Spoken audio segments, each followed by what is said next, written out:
Nobody, and I mean absolutely nobody, can agree on what the college football playoff is going to look like moving forward. The questions of which teams are going to be in it, how did they get there, were their spots given to them, or were they earned, are all at the center of the debate of 5 plus 11 versus the 4-4-2-2-1 models. The battle of the Big Ten versus the SEC is not one you want to be in the middle of, yet it's where the Big 12 and Iowa State find themselves. Not ideal. You really don't want to be leaving it up to chance. Yet they are. And today I'm going to be talking about why I think Tony Petitti and the 4-4-2-2-1 model of the college football playoff is bar none the worst situation for Iowa State football and the college football playoff moving forward. Talking about it today on Locked On Cyclones.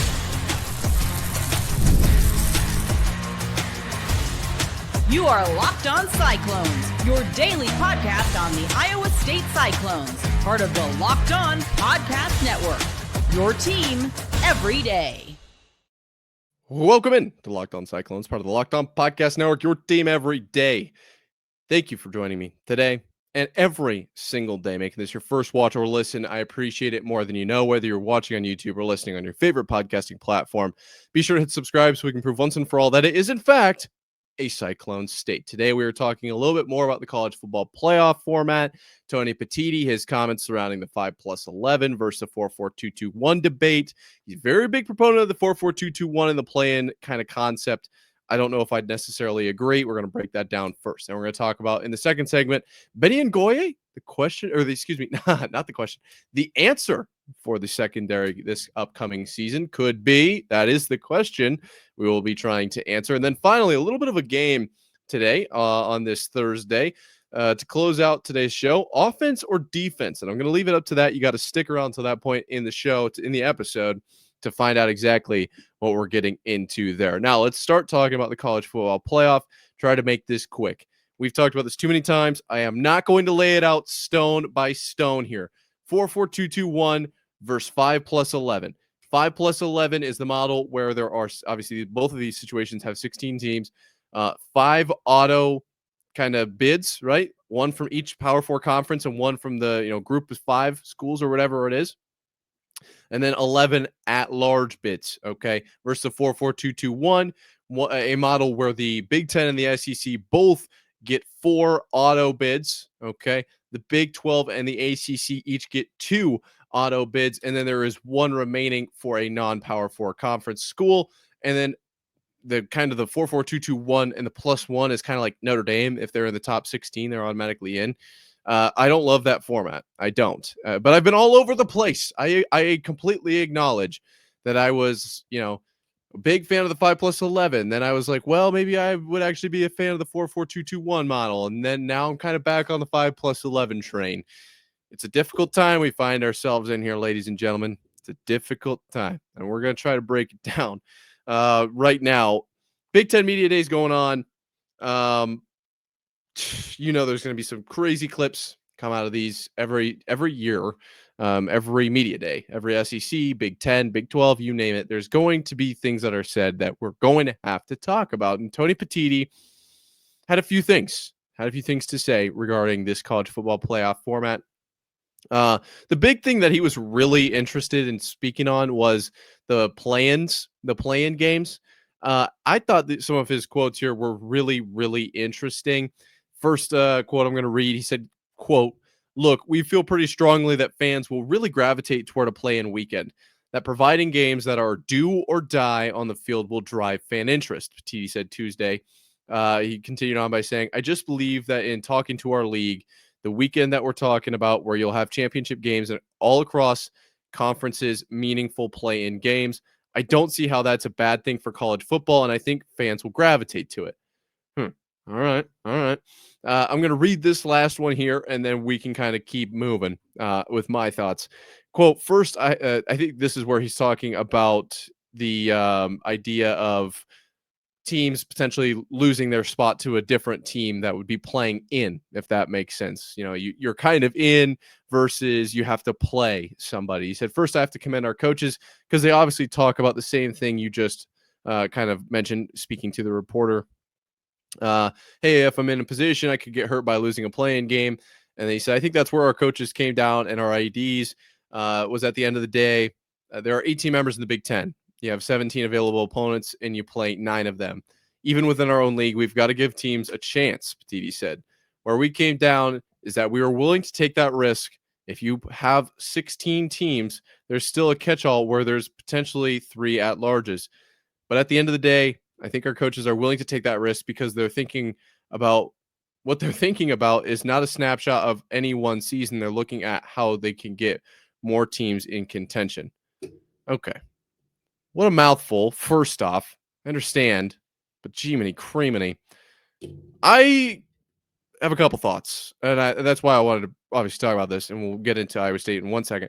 First off, I don't necessarily have anything against the 4-4-2-2-1 model. I know I'm not going to read the quote, but later on he basically talks about 5+11 just basically has too much subjectivity. The council is always what makes me think of like for Star Wars or something. But the committee has too much say. It's too unpredictable. Basically, I'm not necessarily agreeing with that. That was the reason I leaned towards a 4-4-2-2-1 model in the first place. But I just can't get behind 4 versus 2. Why are we doing that? Why are we not going 3 across the board? And I know exactly why. I hate it, but I know exactly why. And so that's hard for me to really, kind of get behind. The play-in games, you could make the argument that would maybe be better for Iowa State because you don't have to quite reach as high. You don't need to be ranked as high at the end of the season. Look, I get it. There's obviously this debate going on for a reason. Okay. If someone were to throw out the concept of, well, let's just have the top 16 SEC teams make up the college football playoff, that would probably get vetoed pretty immediately. There would be a couple people that would probably be in support of that, but I think for the large majority, I don't think that would fly. Why? It's not a good idea. It doesn't make a lot of sense. It doesn't really have a lot of bargaining power. That being said, the reason I say that is because both of these are being kind of argued because they at least have some points of reason that make sense. I don't think either one is necessarily ridiculously wrong. I also don't necessarily think either are ridiculously right either, which isn't ideal. Really, at the end of the day, I think for Iowa State, they would rather be in the 5+11 format because of the I want to say like skill issue a little bit, but it's not. It's basically in the 4-4-2-2-1 model, the absolute best case scenario is that that the Big 12 could walk away with 3 teams.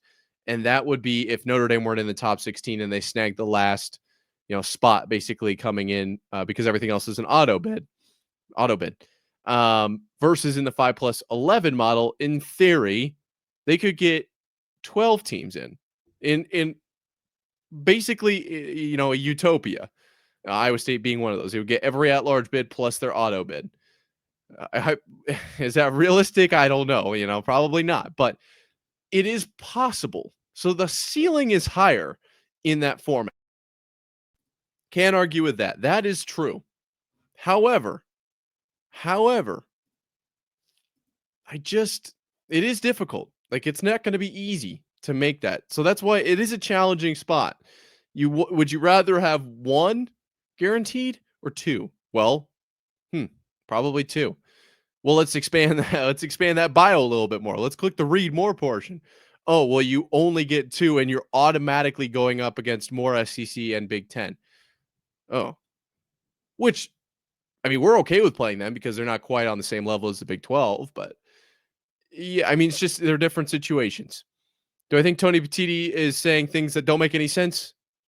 Probably not. I don't think I can walk away with this with a full, legitimate conscience saying that he made absolutely no sense. I don't think that's fair. I think some of the things he's saying are legitimate. And I want to know from you guys down below in the comments or at Nick_Marv on Twitter. Do you think that the playing games would be electric? I think they'd probably be electric. Yes. But is that the cure to college football? Oh, now that's a bigger question. Is that good for college football? I don't know. Look at look at the playing games in the NBA. Not a huge NBA fan, but I do know there are a lot of people that kind of complain about that. And that's all I'm going to say. So I don't know. Is that the best spot to go in? You guys got to let me know. Personally, I would say 5 plus 11 is better for Iowa State. That's just me. Now, as far as, getting into the playoffs, you got to win the games to get there. That's just how it works. And you got to play really good defense to win games. Could Benny Ngoye be the answer for Iowa State defense this upcoming season? I don't know. We're going to have to talk about it coming up here right after this. Summer sports are in full swing, and whether you're all about baseball under the lights, golf on the green, or high-stakes soccer action, FanDuel is the best way to make every game even more exciting. You're already following the action. Why not make it a little bit more thrilling? With FanDuel, you can get in on the game while your friends are getting sunburned. Where at? On the beach, more than likely. I've been using FanDuel personally to track my favorite matchups, and the app keeps it fresh with new daily promotions and fun ways to bet. It's easy to use, payouts extremely fast, and makes even regular season games feel like must-watch events. That is so real. Whether I'm placing a same-game parlay or watching a bet right into the ninth inning, FanDuel makes it feel like I'm part of the action. If you're new to FanDuel, new customers can bet just $5 and get $150 in bonus bets if your first bet wins. Open the FanDuel app today or visit FanDuel.com to get started. Let's pivot a little bit to specifically Iowa State. Now, camp, I believe, started yesterday. This is an exciting time of year. I believe, based on my math, we are like 30 days away from Farmageddon. Let's all take a second. Everyone, do this with me. We're going to pause, deep breath. Literally just imagine. Put yourself in the mindset of a Saturday at Jack Trice. Ready?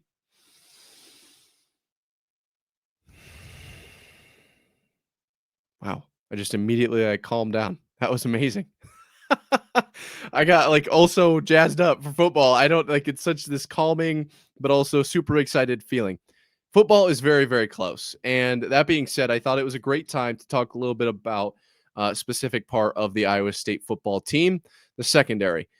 When we did our, kind of comprehensive breakdown of both Iowa State and Kansas State, both Christian and I, there was certainly one position group that I personally was not as thrilled about. That's not the right way to say it. Actually, that I don't think that's necessarily true. As confident in, that's how I'll put it. And that was the secondary. I'll be completely honest. Now, I will make it also clear that I don't think the secondary is going to stink this year. I just think that there are other portions of the team that are going to play really well. And I don't think the secondary is quite on that level yet. However, there is one man that is, there's a lot more than just one guy in the secondary, but there is one guy in particular that I do think could kind of unlock this secondary.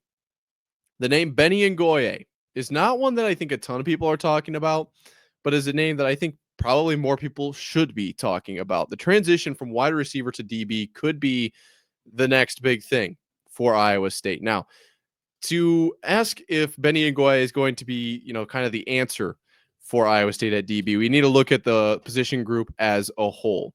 John-Tes Williams and Jeremiah Cooper, two guys that are absolutely, by far, kind of the poster childs, I guess, if you will, of this secondary. Both down at media days, both two, big names. John-Tes Williams, Jeremiah Cooper, the senior. John-Tes Williams, just a ridiculous player. It's not like we have a super shortage of talent at the secondary position. However, there are, certainly some guys missing from last season. These two are going to look to fill that hole. They're the first two that come to mind. Another dude that I think we're kind of overlooking is Trey Bell. When asked about it this week, Derek Hooger was obviously quick to mention Trey Bell, the transfer from Lindenwood, and his high-end athletic traits when we talked about him transferring over back in the spring, I believe it was. I was pretty excited about Trey Bell. I think he's going to be a very high-end talent for Iowa State. A couple other names that Derek had mentioned were Quentin Taylor and David Coffey, guys that redshirted last year and had flashed as high-end players this year. Okay. Really, other than that, you got your Drew Surges in here. You got your Marcus Neals in here. Both have been mentioned this offseason. We'll have to see exactly who does what. One thing that Derek mentioned was just how often cornerbacks are playing in the Iowa State system and how they're kind of doing a lot of different things all over the place, making plays everywhere. So we'll see how often these guys get cycled out. what kind of roles that they'll be asked to fill. Maybe, hypothetically speaking, quarterback 6 on the depth chart is not very good in coverage. We're just no name, just the guy at 6th. Whoever this might be, it's a hypothetical person, just so we're clear. Some guy who is lower on the depth chart is not good at coverage, but very good at coming off the edge and heat-seek missiling the quarterback. Well, that's a pretty good trait to have. So if we need a guy to do that, even if you're last on the depth chart and you're really good at that, if you're good enough that it doesn't matter, the team knows you're coming in to do that, you get in the game if we need you to do that. It's kind of like that guy that everyone knows. Not that Iowa State's really had one of these, a little bit, but not really. Everyone knows this guy's coming in to shoot threes. I remember when I was in high school, we were in the state championships tournament. I didn't play basketball. I was just watching. There was this kid who wore number 3 on the opposing team, and all he did was go out to shoot threes. It didn't matter that we knew. Everyone in the entire well knew he was going to go out there and shoot threes. It didn't matter. He just made them anyway. So it's like that. Like if you have a talent like that, you could be definitely out there making the differences. As far, it's a little bit of a tangent I just went on there, but as far as a guy that's going to make a big difference across the board, is Benny Ngoye that guy? Is he the guy that's going to step up? Because somebody has to step up at the end of the day for the secondary. It just is that simple. There is somebody that will do it, or Iowa State will probably struggle. It's pretty simple. Even if the secondary plays like medium good, not very good, but this, the line and the linebackers kind of help. Like I think they will. Somebody still has to step up, or this unit as a whole, I guess maybe everyone goes up by like 5 points, but I still wouldn't even want that. I want like some guy to step up and be that guy. Otherwise, I just don't know if this unit is going to be that Dr. Pepper level. Are they the Big 12 champ level? I do think Benny Ngoye is that guy. Let's just get it right out in the open. Benny Ngoye is standing at 6'4", 200. He's got it. He's got it. Everything we've heard, I haven't personally seen him. Anybody knows how we can get eyes on that guy? Can I get eyes on that guy? Can I? I don't know how this works. I don't have the stuff. But everything I've heard this offseason is the guy is just electric. We've heard how easy it was for him to make the switch. Yes, easy, but like when the team asked him, he immediately, yep, let's do it. Team guy. Already, step number 1. Super important. Love that, right? But then I mentioned how easy it was. He played DB in high school, right? So he's got it in his DNA, in his DNA a little bit. He's got that back pedal kind of cooked in. He's got those loose hips. Pivot, ball. I'm just thinking through the drill where their back pedal, it's like left, right, cut, break, dive on the ball. He's quick.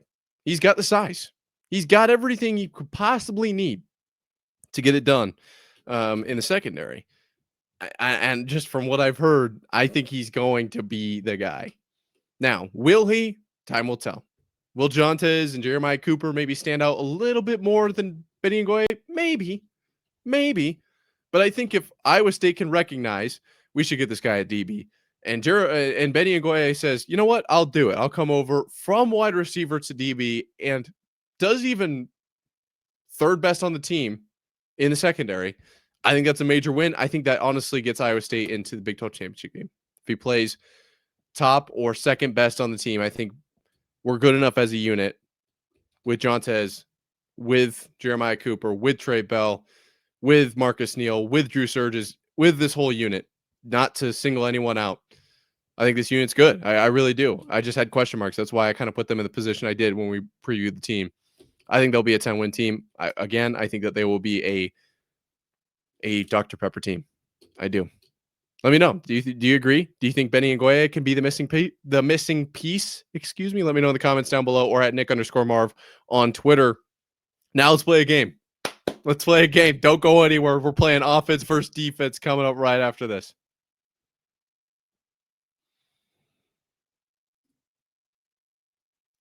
Okay.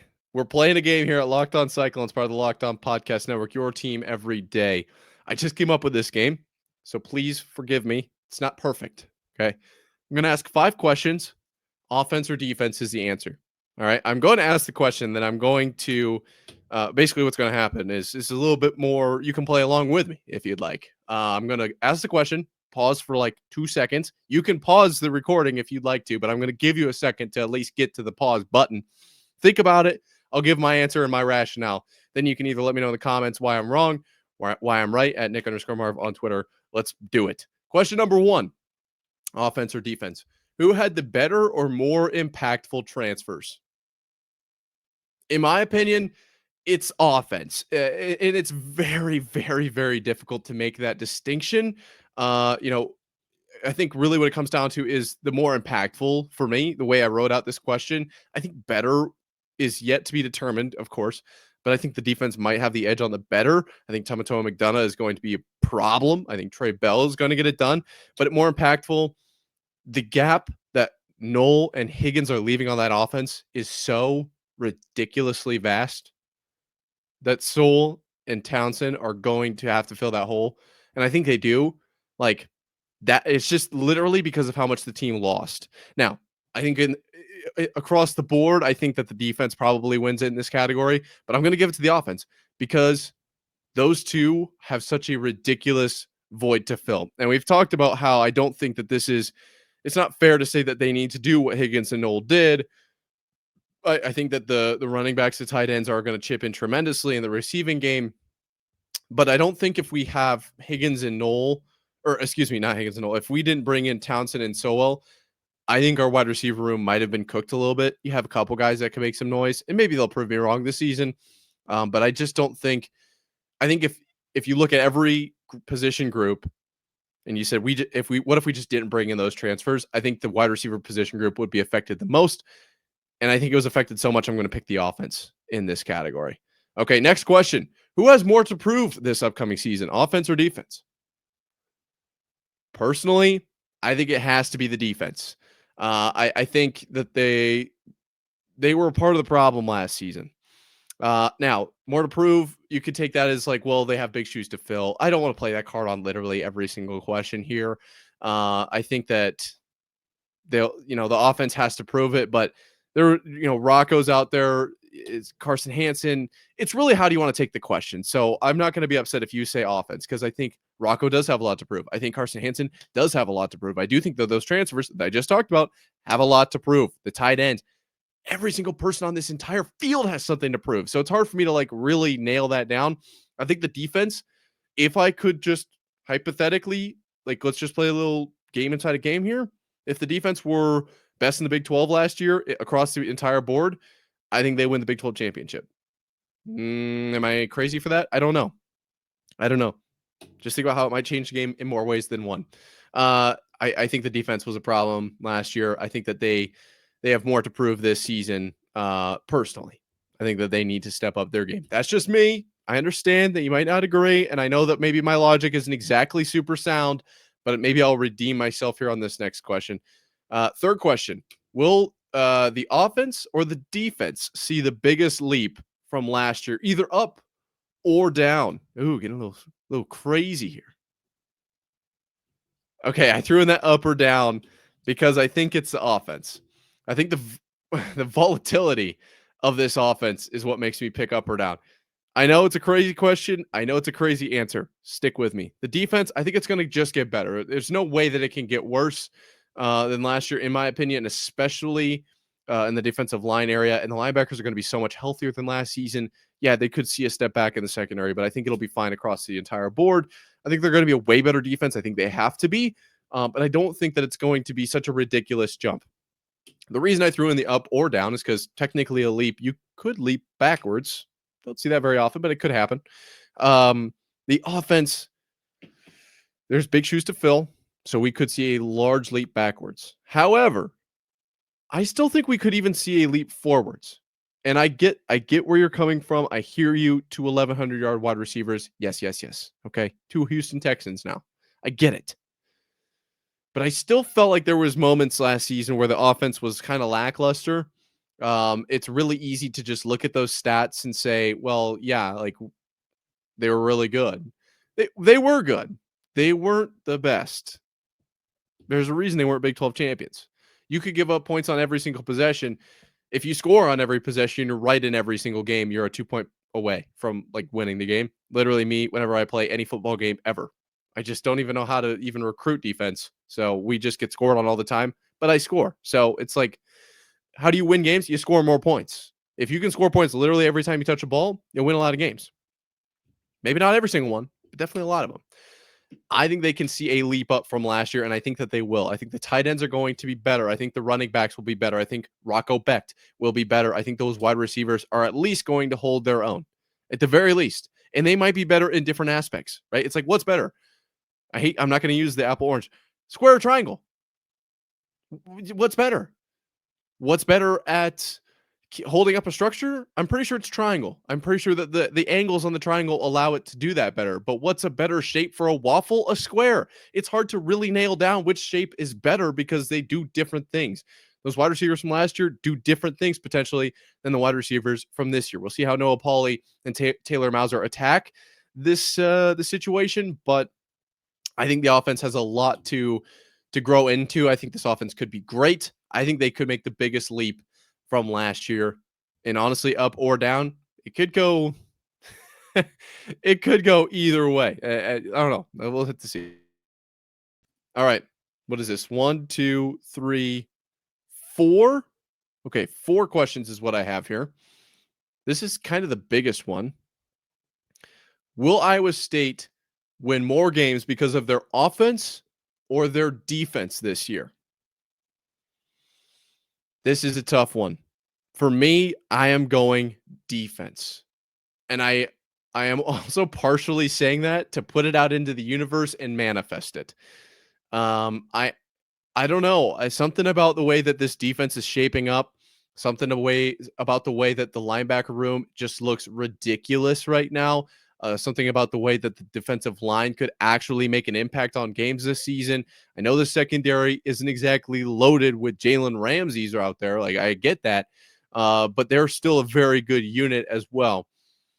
I think the offense, like I just said, I know I'm going all over the place here. Trust me, I understand this. When I'm writing these down, like I'm writing them, reading them, looking back. I am also saying, who gave this guy a microphone? Okay, I get that. I understand I just said that the offense might have the biggest leap from last year, and the offense was still pretty good last year. I get it. I still think, though, defense does kind of win championships, and I literally just said, how do you win games? You score more points. So technically, the only answer to this question, if you were to go down that road, would literally be the offense, unless the defense, I guess, gets some takeaways, some pick sixes. So I get that this is all over the place, and I apologize. I can't wait to see what your guys' answers are. Send them to me on Twitter at Nick_Marv. But yeah, I think the defense wins some more games this season. I think that the offense might just hang on. There is, at least, let me put it this way. There is a world where the offense just hangs on and gets it done. The defense is what sets the tone. The defense is what, kind of sets the pace, I guess, of if we're not scoring, you certainly aren't scoring type of deal. Or if we need a spark, we'll get a takeaway or a really big 3rd down or 4th down stop. I think the defense has the ability to do that probably more than the offense does this year. I think the defense has the ability to make more kind of intangible impacts on the game this year than the offense does. Now, maybe I'm wrong on that. Maybe I'm wrong. But how pumped up does the team get on a Dom Orange or Tomato McDonough sack to put a team outside of field goal range on 3rd down? Jack Trice goes absolutely electric.